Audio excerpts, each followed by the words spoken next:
मंडळी, आपण लहानपणी चाखलेल्या पाककृतींची आपली वेगळीच नाळ जुळलेली असते आणि त्यात ती पाककृती गावाहून आली असेल तर अधिक जवळची.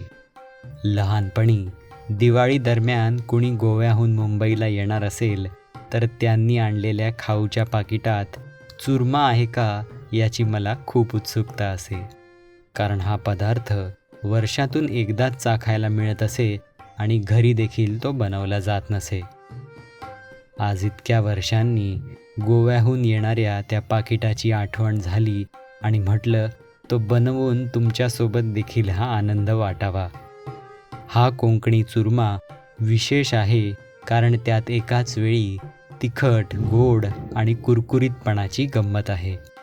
हा व्हिडिओ नुसता लाईक करू नका. कोकणी चुरमा आजच बनवून पहा आणि सगळ्यांना खाऊ घाला. संपूर्ण पाककृती चॅनेलवर उपलब्ध आहे.